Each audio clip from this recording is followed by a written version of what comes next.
Hey, Revolution Health Radio listeners. I have some exciting news to share with you. This coming July, I'll be launching my own supplement line called Adapt Naturals. It's the product of my 15 years of research, clinical experience treating patients, and training over 2,000 healthcare professionals around the world. If you're listening to this show, you're interested in optimal health. You want to know how to feel your best, perform at the highest level, prevent and reverse disease, and extend your health span.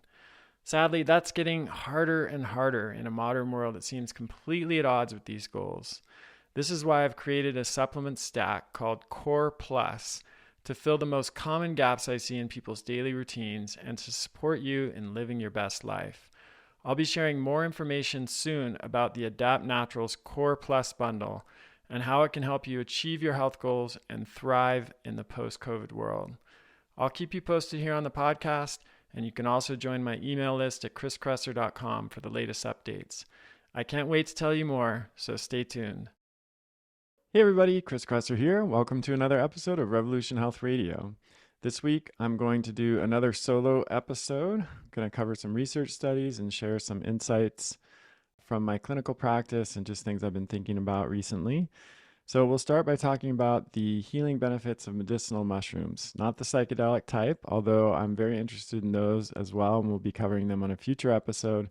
But here I'm talking about mushrooms like reishi, lion's mane, turkey tail, etc.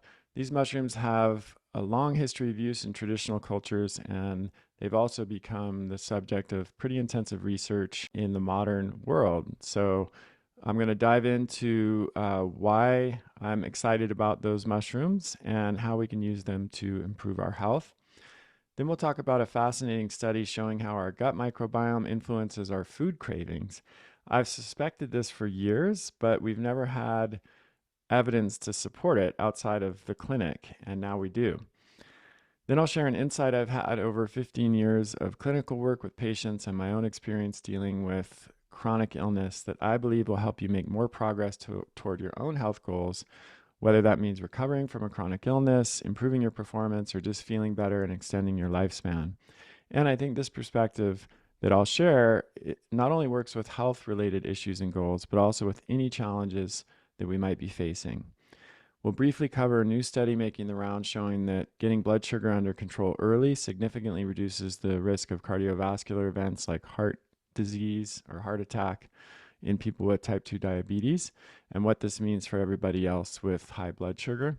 And finally, we'll talk about the growing problem of nutrient deficiency and why I've come to believe that even most people on a relatively healthy diet may be falling short of the optimum levels of some nutrients and what to do about that. All right, let's dive in. Okay, so let's start with medicinal mushrooms. These have become a hot topic with claims they can do everything from boost our defense against viruses and other pathogens, protect us against cancer, support healthy brain function, and even improve our response to stress. But do medicinal mushrooms live up to the hype? Let's find out. Medicinal mushrooms have a long history of use in traditional medicine. When I was studying traditional Chinese medicine many, many years ago, they were certainly part of my education. In China, they've been used for at least 3,000 years and maybe up to 7,000 years or longer. There's a medical text known as the Shennong Bencao Jing, which is the oldest list of medicinal substances that we have discovered yet. It dates back to the 29th century BCE, and it lists several mushrooms, including what we know as reishi today. Then several centuries later, in the 6th century AD, there was another medical text called the Bencao Jing Jingzhu that lists even more medicinal mushrooms. But the use of these mushrooms wasn't just limited to China. We have a lot of evidence of their use all around the world. For example, one of the oldest medical mummies that was ever discovered, Otzi the Iceman, you might remember the big news stories about that. This mummy was discovered 4,000 years ago in an area between Austria and Italy, and Otzi was found with Piptoporus betulinus in his medicine kit, which is a mushroom that's still used today as a natural antibiotic and antiparasitic. We have hieroglyphs in Egypt describing mushrooms as plants of immortality and sons of gods that were sent to the earth on top of lightning bolts. And in Egyptian culture, mushrooms were so revered that they were only eaten by pharaohs, nobles, priests and used in holy rituals. Some sources even suggest that Vikings may have consumed hallucinogenic mushrooms before battle, which certainly casts a new light on their famed berserker method of fighting. And then today, in the modern world, interest in medicinal mushrooms is at an all-time high. They've become the focus of both popular interest and scientific research. There are now over 400 studies published on turkey tail, a specific species of mushrooms alone, which is likely more than the combined research that existed on all medicinal mushrooms just 30 years ago. Why is this? What makes mushrooms so special? Well, number one, they're a rich source of vitamins and minerals. And in fact, some mushrooms have as high as 12% total mineral content. They're rich in zinc, copper, iron, phosphorus, and potassium, and some species of mushrooms even contain vitamin D, although in the D2 form rather than the D3 form. Mushrooms are one of the richest sources of beta-glucans, which is a special type of soluble fiber that is being studied for its immune, cardiovascular, endocrine, and neurological benefits, and we'll talk a little bit more about that shortly. Mushrooms have shown exciting potential for supporting our brain health as we age, and they may play a role in protecting against neurodegenerative disorders like Alzheimer's and Parkinson's, which, as you know, are increasing in prevalence each year, and we don't have great treatments for them. So that's a really exciting potential application of mushrooms. And then medicinal mushrooms can increase our resistance to viral and bacterial and fungal infections, which is highly relevant in the post-COVID era that we're living in now. So I'm going to have an expert on medicinal mushrooms, Dr. Christopher Hobbs, on the show in a couple of weeks, and we'll do a really deep dive on this topic. So I'm just going to kind of give a brief overview of some of the benefits of medicinal mushrooms now, and we'll talk in much more detail about them in a couple of weeks. So I briefly mentioned beta-glucans, this special type of soluble fiber that mushrooms are very high in. These beta-glucans have a wide range of functions because of their unique chemical structure. They're often referred to as biological response modifiers because they strongly activate and regulate the immune system. They can increase resistance to viral, bacterial, and fungal infections, inhibit tumor growth, reduce the replication of cancer cells, modulate and regulate the immune system, and even improve our sleep and our response to stress, thanks to the connection between the immune system, endocrine system, and nervous system. This is the field known as psychoneuroimmunoendocrinology, probably one of the longest words in the English language.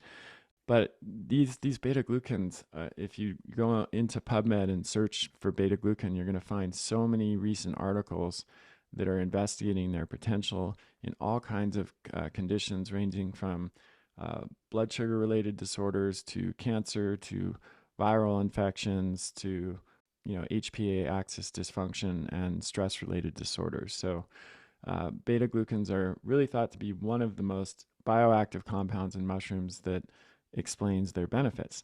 But they're not the only compounds in mushrooms that have a medicinal effect. Mushrooms are also rich in terpenes and phenolic compounds. So you might have heard of terpenes recently in all of the media coverage on cannabis and the healing effects of cannabis. And then terpenes are also in the essential oils in plants like lavender and mint. So terpenes are highly aromatics. When you smell lavender or mint and you get that really strong odor, that comes down to terpenes. And then the cannabis plant as well, which is known, of course, for having a very strong odor, and different types of cannabis plants with different medicinal benefits have different odors and different names. That all comes down to terpenes as well. So different terpenes are thought to have different medicinal effects, and mushrooms do have these terpenes and other phenolic compounds. Now, the research on terpenes is still relatively new, but it's already very exciting. They've been shown to have anti-cancer, antiviral, anti-inflammatory, antioxidant, and liver protective effects. And again, researchers are really focused on this area because there are a lot of potential clinical applications. So I want to talk briefly about some of the most medicinal mushrooms that we know of today. There are, of course, thousands and thousands of species of mushrooms. Not all of them have been identified and studied, but there are a few that definitely rise to the top in any discussion of medicinal mushrooms. So one is reishi, which I already mentioned before. It's the top selling medicinal mushroom around the world, and for really good reason. It has several immune supportive and antimicrobial properties. It supports normal glucose metabolism and liver health. It reduces inflammation and protects against oxidative damage.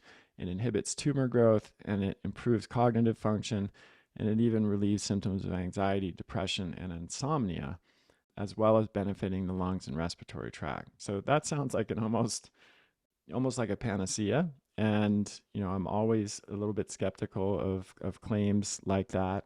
But in the case of medicinal mushrooms, these claims are backed by both tradition, thousands of years of traditional use in systems like Chinese medicine and other systems around the world, and now modern clinical evidence. And that's why I'm so excited about them. So the second mushroom is chaga. This one has a long history of use in folk medicine, especially by the Khanty people in Siberia. And we now know that it has over 200 biologically active compounds, including betulinic acid. So I mentioned this mushroom that Otzi had when he was discovered with betulinic acid. And we know now that betulinic acid has anti-cancer, antiviral, and antibacterial and antiparasitic effects. But what makes it unique and especially useful in cancer applications is that while betulinic acid is toxic to cancer cells, it doesn't appear to harm normal healthy cells. And this is, of course, the Shangri-La when it comes to cancer, because any treatment that we might take, we want it to impact the cancer cells but not harm our normal cells. And it appears from early research that chaga can do that. We also know that chaga can help promote healthy metabolic function. It regulates blood sugar and insulin levels, and it also helps to reduce oxidative stress. The next mushroom is lion's mane. This is not only one of the most therapeutic mushrooms, it's also quite beautiful with a coral-like or shaggy mane type of appearance, hence the name. And I encourage you to go on Google and look up some pictures. It's really a gorgeous mushroom, and it's delicious to eat. It's one of the best culinary mushrooms. So it is best known for its support of the nervous system and the brain. It helps to repair nerves. It might even regenerate nerve tissue, which very few things can do, and this is what it's being most intensively studied for. It reduces inflammation in the microglia, or in the brain. It inhibits structural deterioration of the brain, which is why it's being studied for Alzheimer's and Parkinson's. It improves memory, and it also improves cognitive function. And now we have studies suggesting that it may support a healthy mood and reduce the symptoms of depression. Anecdotally, in my own practice, I've seen it have pretty miraculous effects in people with neurological disorders. For example, I have one patient with essential tremor, and we tried the whole functional medicine pantheon, and he definitely improved in a lot of ways, but still had the tremor, albeit at a lower level. And lion's mane was the thing that virtually completely stopped the tremor for him. So this was kind of a shock even to me. I mean, I knew how potent it could be, but this was a pretty dramatic improvement. So lion's mane, when I think of lion's mane, I think of neurological issues, although it has many other benefits. That's perhaps its most exciting application. The next mushroom is cordyceps, or this is actually probably more technically a fungus, and it definitely wins the award for the creepiest medicinal mushroom. It's a club-shaped fungus that grows out of the head of a ghost moth caterpillar that has been completely digested by the fungal mycelium of wild cordyceps. So wild cordyceps has a scientific name of Ophiocordyceps sinensis. And as you can imagine, it's quite difficult to come by. You don't just go down to the store to get it, because it's a fungus that grows out of the head of a caterpillar. The good news is that there is a cultivated form of cordyceps called Cordyceps militaris, which is used as a more affordable and sustainable alternative to that wild form of cordyceps. Now, cordyceps has been revered in traditional Chinese medicine for well over 1,000 years, and also in many other Asian countries because it's widely known as a tonic for sexual potency, energy, vitality, and athletic performance. And today we have research that confirms those functions. Studies have shown that cordyceps indeed improves exercise performance and reduces fatigue. It also balances and regulates immune function. It supports sexual health and reproduction. And it may also, this is the most recent research I've seen, it may protect the kidneys from toxins that we encounter in the environment or medications. So when I think of cordyceps, I think of energy, vitality, and immune function. I've long included it as one of the substances in my protocol for protecting against colds and flus and other types of infections. If you've seen my articles on this, then you're already familiar with cordyceps. So next is turkey tail. I mentioned turkey tail briefly earlier because it's the most studied medicinal mushroom with over 400 published studies now, more being added every day. And perhaps one reason for this is that it contains a very high concentration of beta-glucans, that special type of soluble fiber we talked about earlier, more than 50% by weight beta-glucan content, which I'm sure contributes to its beneficial properties. So turkey tail is best known for its immune stimulating and anti-cancer properties. It's been used in over 40 clinical trials with almost 20,000 patients with stomach, colorectal, esophageal, and breast cancer. And these trials suggest that turkey tail may help improve survival rates, reduce the symptoms of treatment, chemotherapy like nausea, fatigue, and low appetite, reduce the chances of cancer reoccurrence, which is really important, and protect healthy cells from the toxic effects of chemotherapy. And then turkey tail, like many other mushrooms, also helps to prevent viral infections and reduce inflammation and oxidative stress. So the next two mushrooms I want to talk about are ones that you're probably already familiar with. You might even use in your kitchen. The first is shiitake, and it's the second most widely cultivated mushroom in the world. You can buy it at most grocery stores, and it is, of course, delicious, at least if you enjoy eating mushrooms. But while it's best known for its culinary uses, it has many health benefits as well. It supports both cardiovascular and metabolic health by lowering cholesterol and regulating blood sugar. It helps prevent viral and bacterial infections, and it's being used by some oncologists during cancer treatment to reduce the side effects of chemotherapy, just like turkey tail, and possibly extend survival times. So maitake is another delicious culinary mushroom that's revered in Japan and other Asian countries for its health benefits. It is best known for its ability to regulate blood sugar and then also for its immunomodulatory effects. It can reduce tumor growth and help to just kind of balance and regulate the immune system. And it's a particularly rich source of some essential nutrients like protein, vitamin D, the D2 form, and then some B vitamins, as well as being a really good source of beta-glucan at 26% by weight. Last but not least is agaricus, and this mushroom comes from the same genus as the mushrooms that we're all probably most familiar with, like white button mushrooms you buy at the grocery store, and then portobello and cremini mushrooms. However, those mushrooms, while being delicious, aren't as well known for their medicinal effects. Agaricus is. It has blood sugar and metabolic effects. It improves insulin sensitivity, and it reduces inflammation. And it's now also being studied for its supportive effects in cancer treatment. So there are many more medicinal mushrooms. That's by no means a complete list, but my research and my discussion with many different mushroom experts, those are definitely my top 8 and the ones that I've used the most over the years. So let's talk about how to get the benefits of medicinal mushrooms. One of the most obvious ways is just to eat them, right? And some of the mushrooms that I mentioned just now, like lion's mane, shiitake, and maitake, are delicious. And with a little bit of education and practice, you can start incorporating them into your diet on a regular basis. One important thing to note that I think many people aren't aware of is that you have to cook mushrooms in order to get the full benefits of their medicinal value.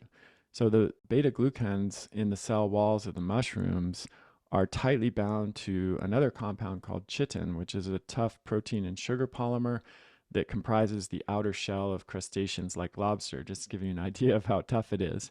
And only about 20% of the beta glucans are soluble, meaning we can actually digest and absorb them without significant heating.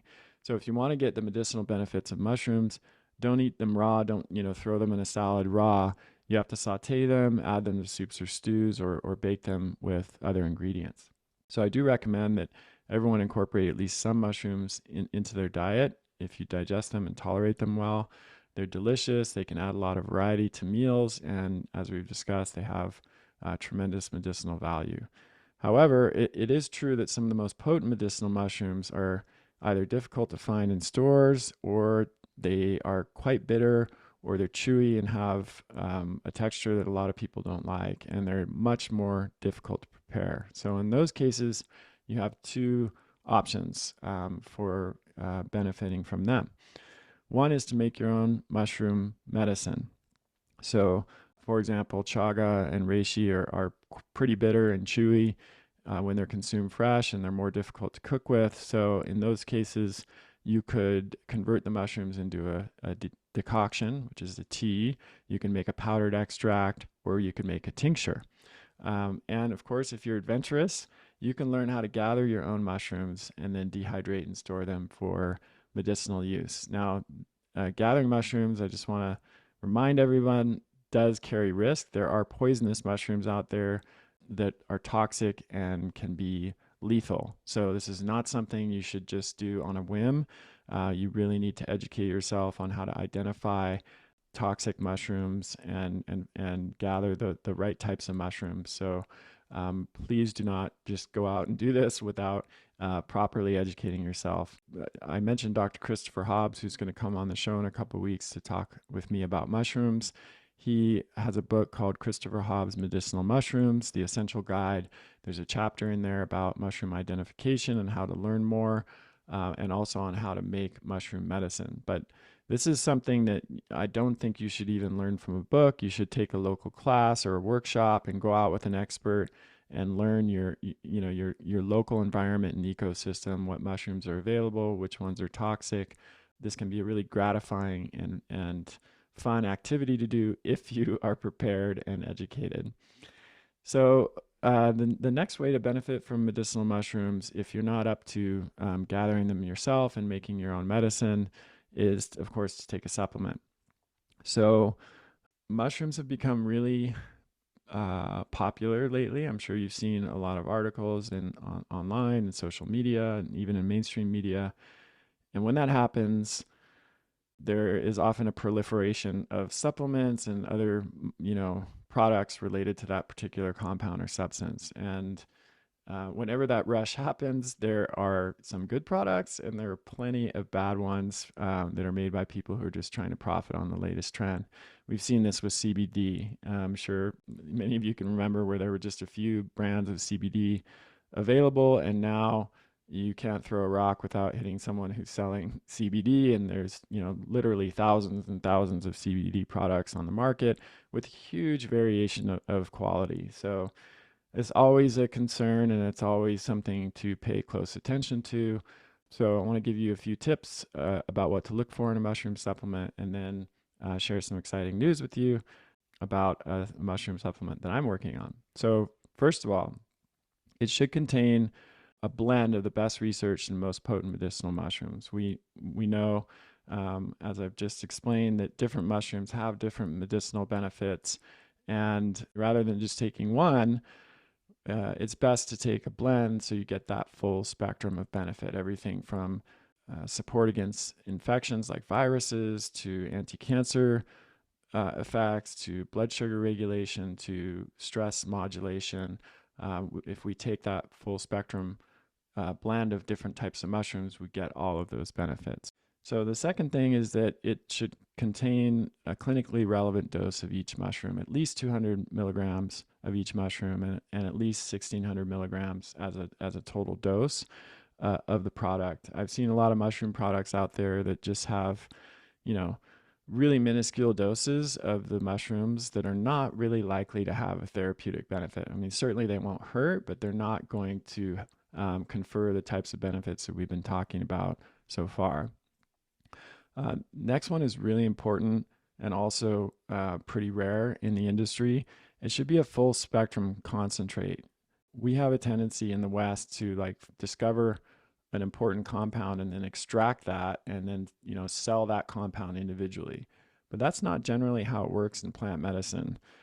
Plants have a broad spectrum of compounds. Already today we've talked about beta glucans, we've talked about phenolic compounds and terpenes, and there's so many other things that are being studied in mushrooms, and it doesn't make sense to just try to isolate one component like betulinic acid and put that into a product, because then we're missing out on all of the varied compounds that are in mushrooms and the potential interactions of those compounds that we don't even fully understand yet. So as an herbalist myself, I've always been a big believer in full spectrum concentrates, which utilize the whole parts of the plant. So in the case of mushrooms, that would be fruiting bodies, mycelium, primordia, as well as the extracellular compounds that the mushrooms naturally produce, like enzymes, acids, betulinic acid being an example, and antimicrobials.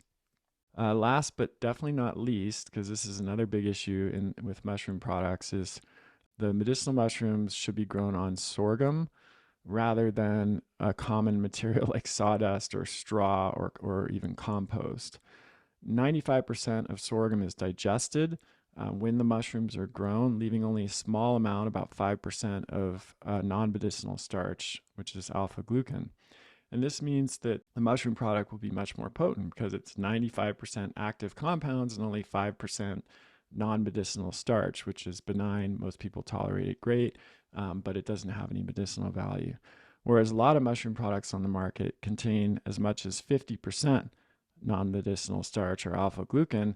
So when you're taking them, you're getting only 50% of medicinal compounds, and then another 50% is just inert substance that doesn't have any value. So that's something else to watch out for.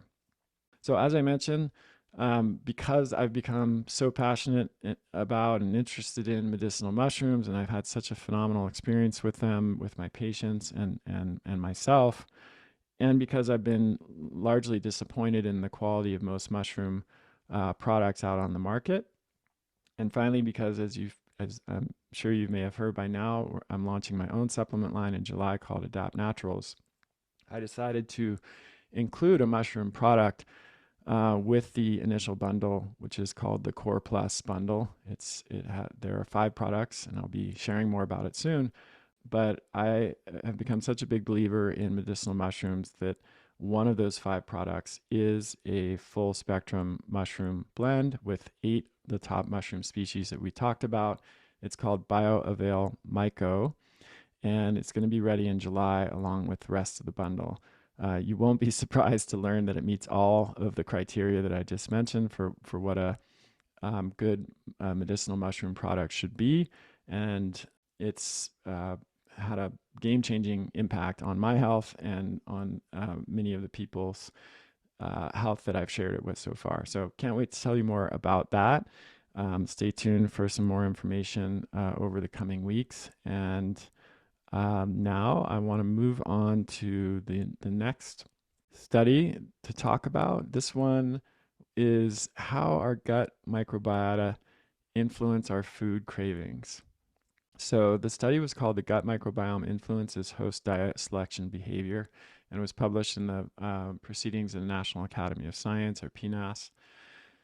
As I mentioned in the intro, I've long suspected that our gut biome influences our food cravings, and I've seen evidence of it in my practice. For example, we do gut testing on all the patients we work with, and when people report really strong food cravings, we almost always will find SIBO or fungal overgrowth or parasites or some gut microbiome imbalance. So I knew this to be true from my own experience, but there wasn't any published peer-reviewed evidence that backed it up, and it was maybe less clear what the exact mechanism would be. So in this study, researchers gave 30 mice that lacked gut microbes. They had a completely sterile gut. They gave them a cocktail of microorganisms from 3 species of wild rodents that had really different natural diets. And so those different diets led to different gut microbiomes in those mice.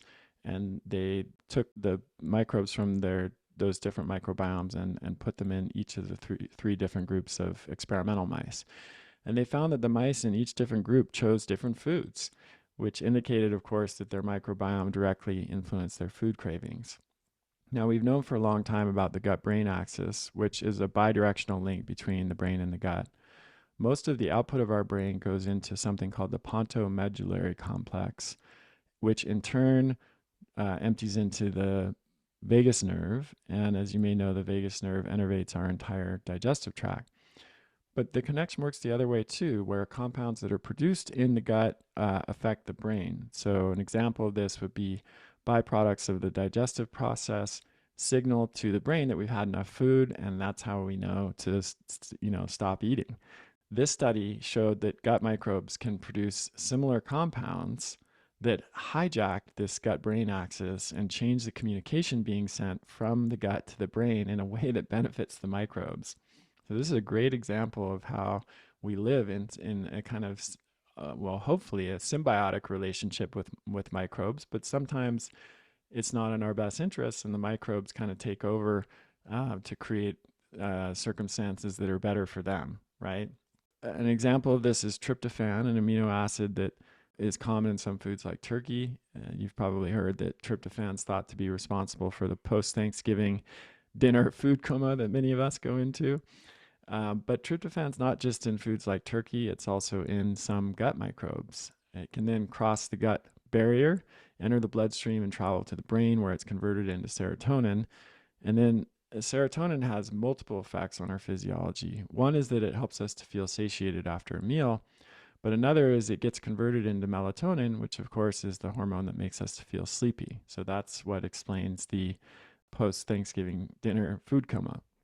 In this study, the authors showed that mice with different microbes in their guts had different levels of tryptophan in their blood, and that may have led, at least in part, to their different food choices. But while tryptophan is certainly one piece of the puzzle, it's not the only one. In an interview about the study in Science Daily, the lead author said, quote, "There are likely dozens of signals that are influencing feeding behavior on a day-to-day basis. Tryptophan produced by microbes could be just one aspect of that." So yeah, there are lots, the gut is an incredibly complex system. The microbes in the gut are producing all kinds of compounds all the time, and we're just barely scratching the surface of understanding this. But I think the takeaway from this study and how to use it practically is that if you're having really strong cravings for foods, and especially cravings for sugar or other processed and refined foods, which bacteria love sugar, as you probably know, and so do parasites, and so do fungi. That could be a sign that you have some type of imbalance in the gut, maybe preponderance of harmful bacteria versus beneficial bacteria. Maybe you have fungal overgrowth, maybe you've got a parasite, and that could signal you to maybe go get some testing from a functional medicine provider, or if you don't have access to that kind of testing, you could, it might just be a sign that you need to clean up your diet. You might need to pay more attention to your gut health with things like bone broth, fermented foods, fermentable fiber, probiotics, prebiotics, etc. So I don't necessarily think food cravings are always a sign of a disrupted gut. There can be other reasons for that, of course, like low blood sugar, although that is often connected to a disrupted gut as well. But it's very often a sign of that. And so we can kind of use our cravings to guide what might be appropriate action for us, whether we have access to a functional medicine practitioner and testing, or whether we're just going to make some positive diet and lifestyle changes on our own. If you've listened to this show for a while, you know that I'm a super active guy. Depending on the time of year, I'm either skiing, mountain biking, hiking, backpacking, surfing, or lifting weights on most days of the week. I also live in a really dry climate at high elevation. For these reasons, I pay a lot of attention to hydration. I've learned the hard way what happens when I get dehydrated, and I know how important hydration is to overall health. But hydration isn't just about drinking water. It's about water plus electrolytes. This is where Element comes in. It's a combination of electrolytes like sodium, potassium, and magnesium in easy-to-use individual packets that you just add right to your water bottle. And unlike most electrolyte products on the market, Element is free of sugar and artificial junk. I drink Element every day, and it's made a huge difference in how I feel. Even with my training and profession, I don't think I realized how often I was dehydrated before I made Element part of my daily routine. If you'd like to try it, the folks at Element have an exclusive offer for my podcast listeners. You can get a free sample pack with one of each of the 8 flavors Element sells when you purchase any Element product. This is perfect for anyone who wants to try all of the flavors or who wants to introduce a friend to Element. Just go to kresser.co/element, that's LMNT, to place an order and take advantage of this offer. Paleo Valley's beef sticks are definitely one of my favorite snacks. They're unlike anything else on the market. They're made from 100% grass-fed and grass-finished beef and organic spices, and they are naturally fermented, which gives them this really amazing flavor. In fact, they were recently voted in Paleo Magazine as one of the top snacks of the year. One reason I love Paleo Valley is that they're committed to making the highest quality whole food products that are free of junk ingredients. They're compact and easy to take on the go, especially when I'm out in the mountains and away from civilization. Go to paleovalley.com/Chris and use the code Kresser15 to get 15% off. All right, let's dive into the next section here. And this is something I've been thinking a lot about over the last several years, really, but particularly over the last few months. So one of the core principles of functional medicine is getting to the root cause of a health problem so we can address it at that level rather than just suppressing symptoms. I'm sure if you've been following my work for any length of time or any other functional medicine clinician, you've heard this a million times, and it's probably in large part what drew you to functional medicine. An example would be if you're having a lot of gut and skin symptoms and you came into my clinic, we would test you for a whole bunch of different things, including gut issues, but just a whole spectrum of tests that would help us to identify why you're having those gut and skin issues.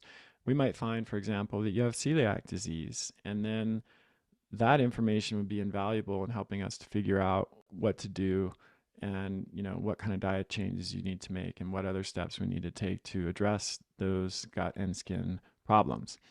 Another example would be autoimmune disease. Autoimmunity is an underlying process that is driven by many different factors, including diet, gut health, infections, environmental toxins, stress, etc. And testing can shed light on how much each of these factors is playing a role and then what direction we should go in the treatment process. So trying to identify the root cause of a condition and address that cause or those causes should always be a goal, and it's a key part of functional medicine. Having said that, the reality is it's not always possible to first of all, identify all of the root causes, or second of all, in some cases, it's not possible to address the root causes.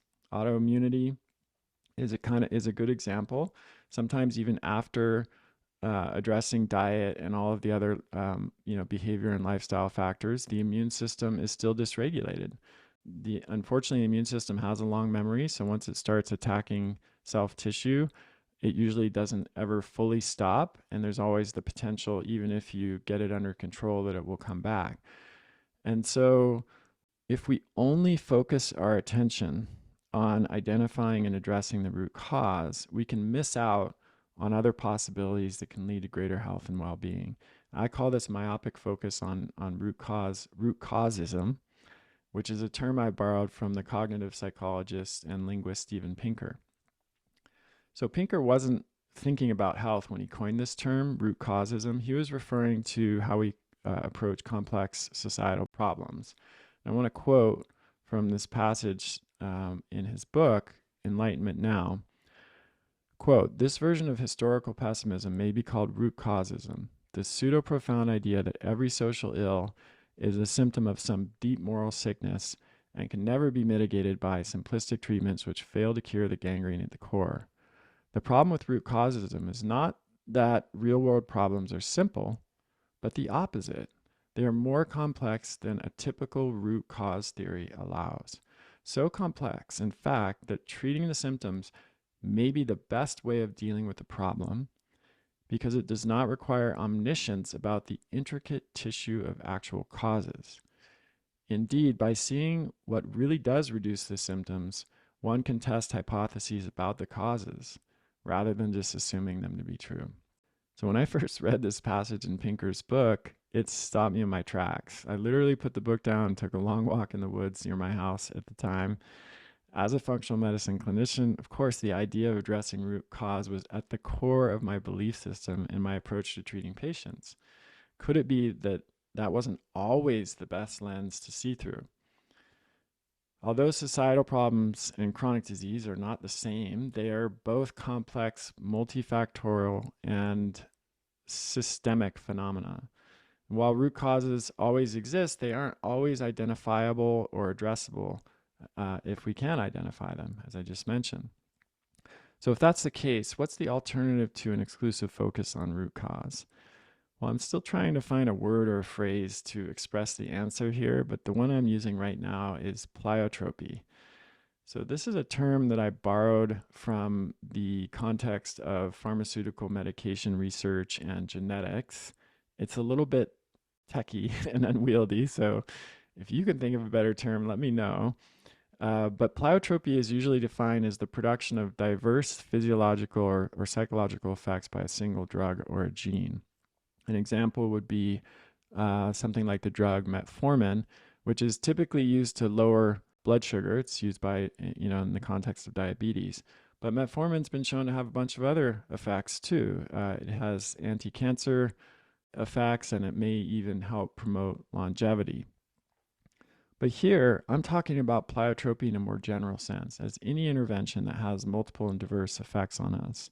So this could include things like diet, exercise, stress management, and adjunctive therapies that I've talked about before, like sauna or post-electromagnetic field therapy, PEMF. Could include a shift to a growth mindset, cultivating more pleasure and joy, building resilience, embracing positive psychology, improving your relationships. All of these interventions share one thing in common. They have pleiotropic effects, which means multiple effects across multiple different domains in our health and even our lives.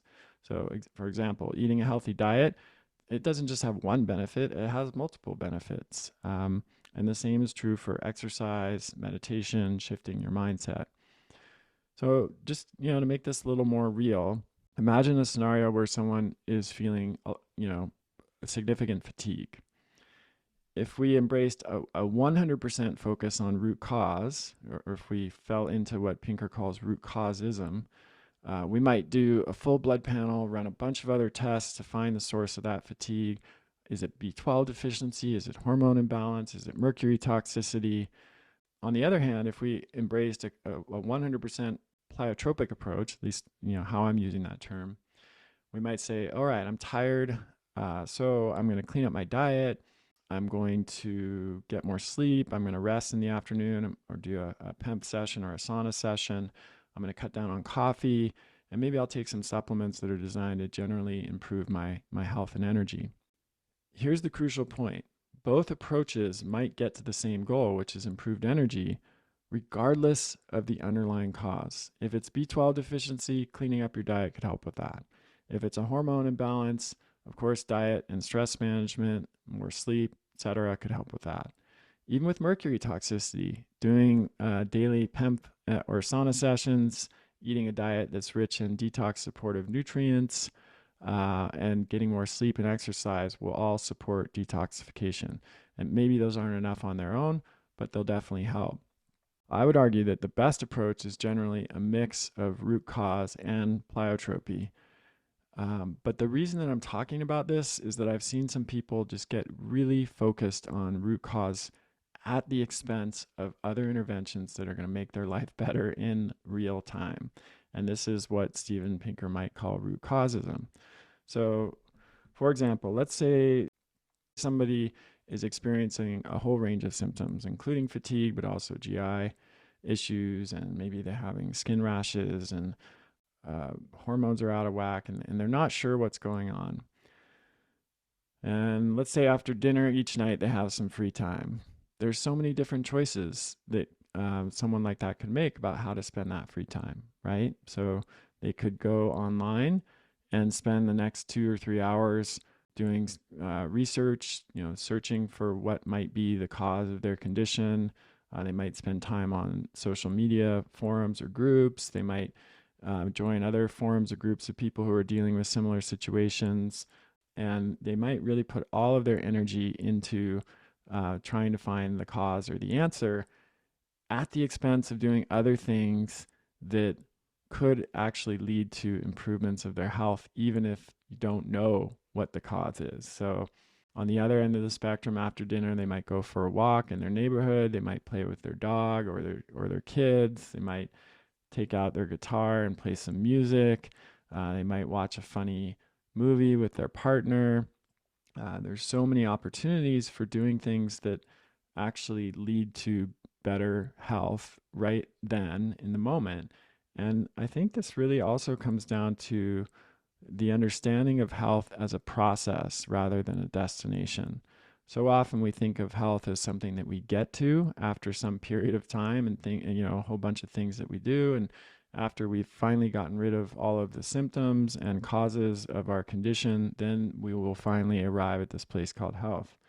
But over the years, I've really come to understand health as a living, breathing process that happens from moment to moment. And all of the choices we make from moment to moment and on how to spend our time and what interventions to do and where we put our energy and attention, that's what contributes most to health. So I want to be really clear here. I am not suggesting that we shouldn't look for the underlying cause of disease. That would be anathema for someone like me as a functional medicine clinician. I still think that's critical and so important for the vast majority of people who are dealing with health issues. But I am suggesting that that's not the only thing we should do. And we should never do that at the exclusion of other interventions that we could engage in that would have these pleiotropic effects and help us start feeling better right away. And even, I would argue, eventually make it easier to find the root causes. So hope this is helpful for you. It's been a really important realization for me in my own journey earlier in my life with chronic illness. And even now, informs how I approach all kinds of different issues and problems or challenges in my life. When they're complex and thorny, I'm always looking for root cause. That's a lens that I look through. But I'm also always, trying to find ways that I can use this pleiotropic lens as well, and just think about shifting and moving through these challenges in real time by taking steps that just generally make them better. All right, so let's talk now about very briefly about a study that's making the rounds on blood sugar and the risk of cardiovascular disease. So this one's called Early and Ongoing Stable Glycemic Control is Associated with the Reduction in Major Adverse Cardiovascular Events in People with Type 2 Diabetes, a Primary Care Cohort Study. Whew. These studies often have really long names. All right, so the researchers looked at people that were newly diagnosed with type 2 diabetes, and they separated them into 3 groups. One group with hemoglobin A1C below 7.5%, next group with A1C between 7.5 and 9%, and the last group with A1C above 9%. And then they followed them for, I think it was a year, and observe what happened. They found that the people who went from having A1C at diagnosis in the highest group, over 9%, to being below 7.5%, so these are the folks that really took action and lowered their blood sugar, their risk of cardiovascular event was cut by 25%. On the other hand, those who had the highest variability in blood sugar or saw increases in blood sugar had 51% greater risk of cardiovascular disease. So this shouldn't surprise us, right? There's no big aha moment here, but it does support what we've been talking about for many years, which is the earlier we attend to our health and well-being, the earlier we intervene when there's an issue, the better the outcome will be. So this doesn't just apply to people with type 2 diabetes, it applies to people with any blood sugar abnormalities. in the clinic, when we treat patients, if somebody has even high normal blood sugar, we're immediately starting to look at what we can do to bring that blood sugar down into the optimal range. We're not going to wait until they develop prediabetes to take action. We're certainly not going to wait until they develop full-fledged type 2 diabetes to take action. Unfortunately, that is typically what happens in the conventional model. But as Ben Franklin famously said, an ounce of prevention is worth a pound of cure. And that is absolutely the case when it comes to medicine, perhaps more than in any other field that I can think of. So what does this mean for you? If your blood sugar is starting to creep up, let's say it's in the low 90s consistently, or maybe in the mid 90s. Yeah, technically, if you go to the doctor, they'll say, "Hey, you're fine. You're in the normal range." All of a sudden, theoretically, once you hit 99, even if you were at 98 for years before that, now you're pre-diabetic. Of course, it doesn't work like that. These things exist on a spectrum. There's no kind of binary thing that happens magically when you go from 98 to 99, even though technically you go there from normal blood sugar to prediabetes. So we want to always be looking at these things on a spectrum. And if your blood sugar is starting to creep up, now is the time to take action, because it's so much easier to reverse high normal blood sugar than it is to reverse prediabetes. And in turn, it's so much easier to reverse prediabetes than it is to reverse type 2 diabetes. Once you get to a certain point in type 2 diabetes where you're losing beta cell function and the capacity to produce insulin, it might be impossible to fully reverse. And you might be dependent on something like metformin or even insulin at that point. So it's always important to take action early. And of course, this doesn't just apply to high blood sugar. It applies to, lipid disorders and all kinds of other things in health and medicine. All right, last, I want to talk about how over the years my view on nutrient status has evolved and changed, and why I think that most people, even on a healthy diet, may be falling short when it comes to some important nutrients. So as you know, I've always been an advocate of meeting as many nutrient needs as possible through food. That's just been a core foundation of my approach. And in an ideal world, it would be possible to do this for every single nutrient that we need. But in the world that we live in now, this is extremely challenging for many reasons. First, most people just don't eat well in the industrialized world in particular.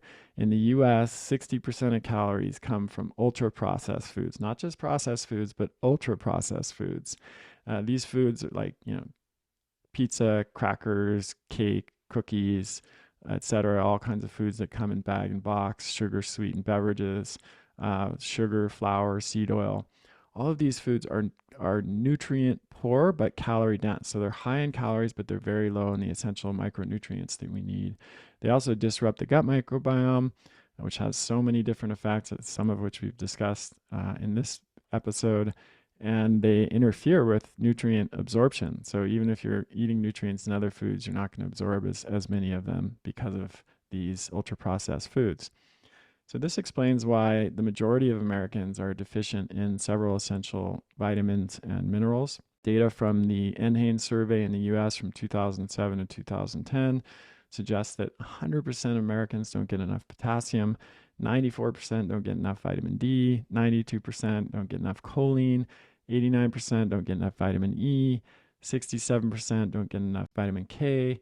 I could go on, but just literally every single nutrient, essential nutrient that you think of, most Americans are not getting enough.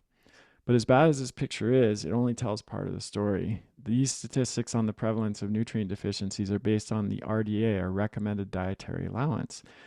There are several problems with using the RDA as a benchmark for nutrient intake. The first is that the RDA is the amount that's required to avoid disease, not the amount that we need for optimal health. So an example is that you might have enough vitamin C to prevent scurvy, which is great, but not enough to ensure adequate immune defense against pathogens and prevent oxidative stress. Now, I know if you're listening to this podcast, you don't just care about avoiding disease, you want to live your best life and have, optimal health. So this is where the RDA really falls short. That's the most important shortcoming. Another is that RDA doesn't consider the presence of chronic health conditions that increase demand for nutrients or reduce absorption of nutrients. So a classic example of this that I've talked about a lot is vitamin D. We know now that conditions like obesity, inflammation, GI disorders like SIBO or inflammatory bowel disease, all of these either decrease the absorption of vitamin D, or in the case of inflammation and obesity, they also decrease the conversion of sunlight to vitamin D. They also increase the demand for vitamin D. So it's a double whammy effect. And this isn't just true for vitamin D, it's true for many other nutrients that we need on a daily basis. When the RDAs were established, these kinds of effects were not known. And so the RDA does not factor them in and is likely way too low for that reason as well. The third issue with the RDA is that it's often out of date and has not been adjusted for important changes that have happened to the population. And most people don't know that the RDAs were originally designed by using average body weight of a typical adult male or female in the US. And let me use magnesium as an example. The RDA for magnesium is currently 420 milligrams per day for an adult male and 360 milligrams per day for an adult female. This was based on an average body weight. Back in 1997, when it was last updated, they used an average body weight for men of 166 pounds and for women of 133 pounds. Now, in 2021, just last year, a group of researchers recalculated the RDA for magnesium based on updated average body weights, because obviously body weight on average has increased in the US pretty dramatically, even over the past 20 years. So they updated the average body weights to 168.5 pounds for women and 196 pounds for men. And then after doing that, they came up with a new RDA for adult men of 575 to 657 milligrams per day. So that's over 200 milligrams per day more for men, up to that amount. And then the RDA for adult women, they adjusted to 467 to 534 milligrams per day for women. So that's almost 200 milligrams per day more for women at the higher end of that range. Now, this is really alarming because the average intake of magnesium in the US is just 340 to 344 milligrams per day for men and just 256 to 273 milligrams per day for women. So this is well below even the outdated RDA, but it's 200 to 300 milligrams per day less than the more accurate RDA that the researchers proposed. Despite this, the RDA for magnesium has not been updated, and that means that statistics on magnesium deficiency are dramatically underestimating the prevalence of that in the population because they're using this outdated RDA. If we use this new RDA, basically almost 100% of people would be deficient in magnesium. And this is, as a side note, one of the reasons that I've always recommended supplementing with magnesium, even in people who are following a nutrient-dense diet, because I've just seen, through this research, this published research, and also tests that we've run on patients who come into the clinic, that virtually everybody is falling short of the optimal magnesium intake. Okay, so we might think, all right, nutrient deficiency is a huge problem in people eating standard American diet with ultra-processed food, but I eat a nutrient-dense diet, so it's not an issue for me. I wish that were true. I really wish that were true. That was my belief for many years, with the exception of some nutrients like magnesium and vitamin D. And of course, there's no doubt that eating a nutrient-dense whole foods diet makes a huge difference in nutrient status. There are lots of studies to back this up, and it's just common sense. But unfortunately, there are several reasons why even people on nutrient-dense diets can fall short of the recommended intake of nutrients for optimal health, not just the RDA, but for optimal health. So one is the decline in soil quality over the past several decades. An example of this is we'd have to eat 8 oranges today by some estimates to get the same amount of vitamin C and other nutrients that our grandparents would have gotten from eating a single orange. USDA data from 1950 to 1999 shows reliable declines in many different nutrients and minerals from 43 common crops. So just from 1975 to 1999, the average calcium in vegetables dropped by 27%, iron dropped by 37%, vitamin A by 21%, and vitamin C by 30%. Another study has shown that between 1940 and 1991, magnesium content in vegetables decreased by 24%, fruit by 17%, and meat by 15%, and cheese by 36%. And in the UK, it's been a decline of about 35% across all those different food categories for magnesium. The decline is probably even higher in 2022, but we don't have, totally up-to-date research to reflect that. Now, according to some of the soil scientists that I've corresponded with, the issue is not that the nutrients aren't still present in the soil, it's that the composition of microbes in the soil has changed due to use of pesticides and other industrial farming practices. And this change in the microbe composition in the soil makes the nutrients it contains less available to the plants that are growing in that soil. So this is analogous, of course, to what's happened in our own guts. Antibiotics, other medication, poor diet, toxins, etc., disrupt our gut flora, and that leads to decreased absorption of nutrients from the food that we eat. So one way to think about this is that our farming practices have disrupted the gut microbiome of the soil, so to speak, and this in turn has decreased nutrient availability to the plants in that soil, which in turn has decreased the amount of nutrients that we get even from eating whole foods. Another factor I think that has decreased the amount of nutrients that people get even on a healthy diet is the dramatic rise in food intolerances. So almost everybody I know, and certainly many of the patients that I work with, are dealing with some kind of food intolerance, some category of food that they can't eat. Often even healthy categories of food, like nightshades, for example, or nuts and seeds, or dairy products, or FODMAPs, or something like that. And that has led to a restricted diet for many, many people.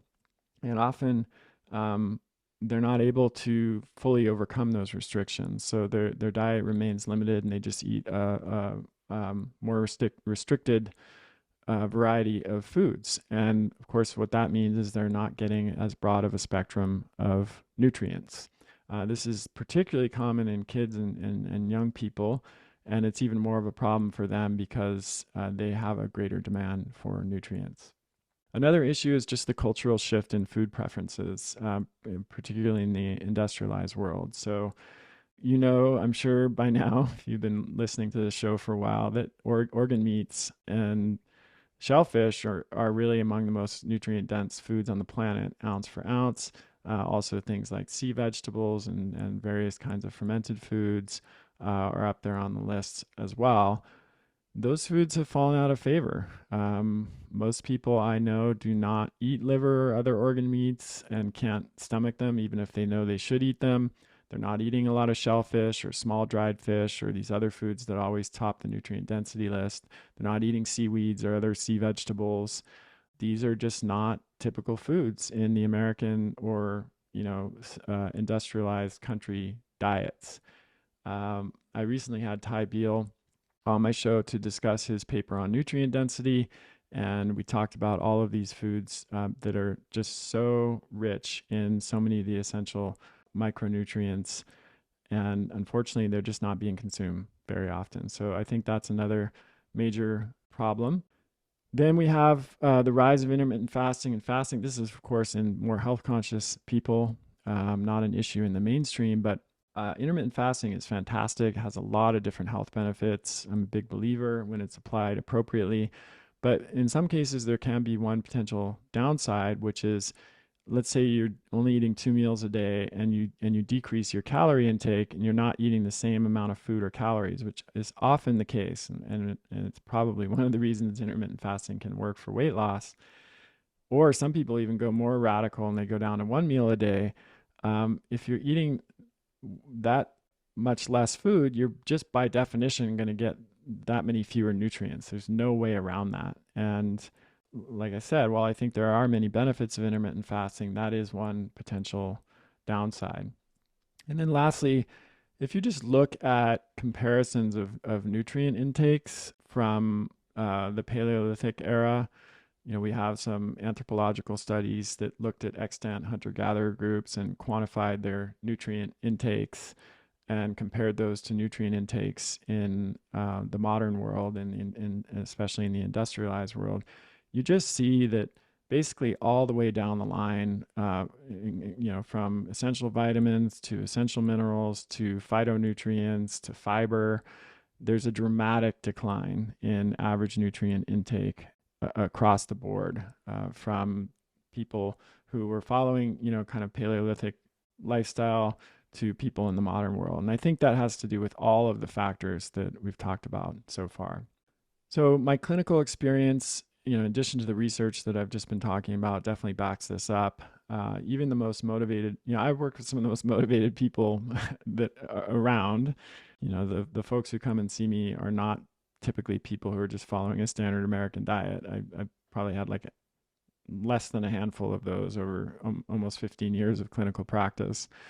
But even the people I work with who are highly motivated and following a great diet are often not getting enough of certain nutrients. How do I know this? Well, we test people for nutrients in the clinic, and we do it a couple different ways. We do blood testing, urine organic acids, and other types of testing that can be helpful for clarifying nutrient status. Sometimes hair testing, depends on the nutrient. And then we also have everybody use Chronometer, which is an app where they can carefully track their food intake over a period of 3 days, and it spits out a full nutrient analysis. And on the basis of both of these types of testing, almost every patient I work with over the years is short of some of the essential nutrients. The most common would be vitamin D, magnesium, folate, B12, preformed vitamin A, retinol, choline, K2, and calcium.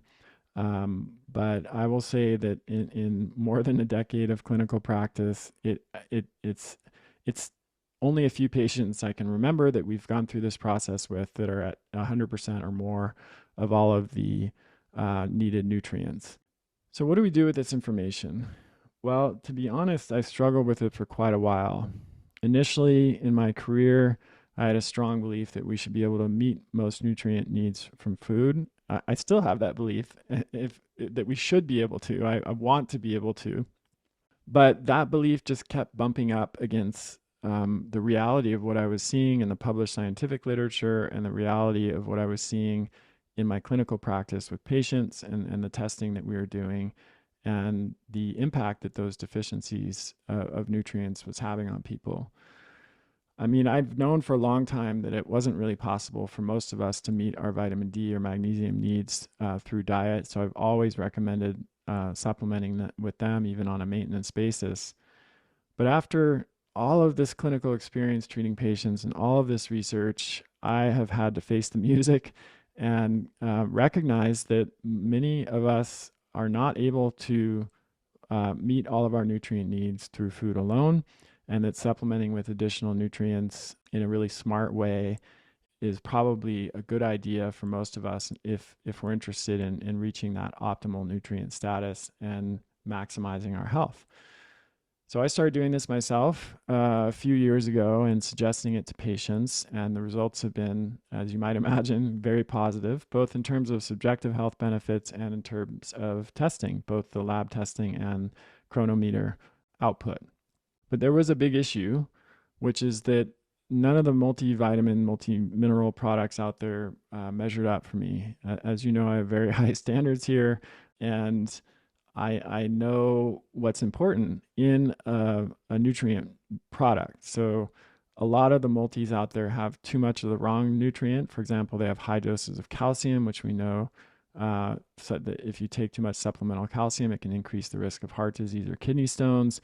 They have high doses of iron, which for some people can be problematic if they have a tendency toward iron overload, which is not uncommon in the industrialized world.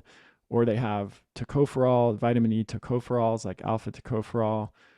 If you listen to my podcast with Barry Tan, we know that supplementing with alpha tocopherol can actually increase the risk of cancer and heart disease instead of having tocotrienols, which are the more beneficial isomers of vitamin E. or maybe the multi has not enough of the right nutrients that we actually want more of, like vitamin K2 would be a good example, vitamin D is a good example, magnesium, or the product doesn't have the right forms of the nutrients.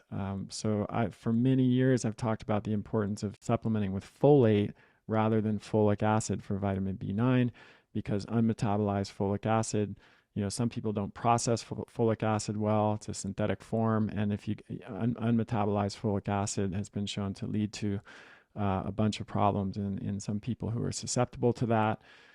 And people who have methylation problems are definitely among the people who are susceptible. Then you have cyanocobalamin, which is a cheaper form of vitamin B12. It's not as well absorbed as methylcobalamin or adenosylcobalamin. Those are just a couple examples, but there are many, many more. And even what we're talking about here is with pretty good quality multivitamins from reputable manufacturers. We're not even yet talking about just the cheap multivitamins you get from like Walmart or Walgreens or places like that. Most of those just have lots of fillers, binders, artificial ingredients. They're just really cheap quality. They don't have therapeutic doses or meaningful doses of the right nutrients. So I was just really unimpressed with the quality of products out there. And so with my own patients and with myself, I had to cobble together a bunch of different products, which of course is expensive, led to taking tons and tons of pills, and is just a pain. So when I decided to create my own supplement line, Adapt Naturals, this is one of the major problems that I was trying to solve. And the result is a product called BioAvail Multi. So this is one of the 5 products in the bundle, the Core Plus bundle that we're launching with in July. I mentioned BioAvail Myco, the mushroom product, earlier. That's one of the others. But this is a multivitamin, multimineral phytonutrient blend. It mimics nutrient intakes that are found in an ancestral diet. So that was a goal for me when we set out to curate this product. Was wanted to have something that reflected the same roughly ratios and amounts of nutrients that we would get in an actual ancestral diet before all of the native the things happen in the modern lifestyle that I talked about before that are decreasing our nutrient intake, like declines in soil quality and changes in food preferences, etc. So I wanted to create a product that corresponds to a whole food, nutrient dense diet. And then, of course, I wanted to have all of the ingredients and forms of the nutrients should be food-based, either or naturally occurring or bioidentical. So, folate instead of folic acid, methylcobalamin instead of cyanocobalamin, MK4 and MK7 forms of K2, and even MK9 and other menaquinones. So all of the most bioavailable, highly absorbable, and natural forms of ingredients that we would find.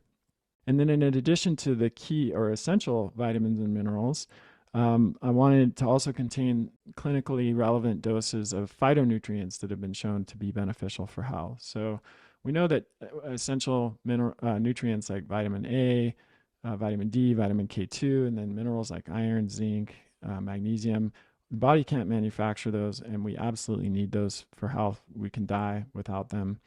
But this other class of nutrients, like these phytonutrients, they may not be essential for health in the sense that we can, literally survive without them.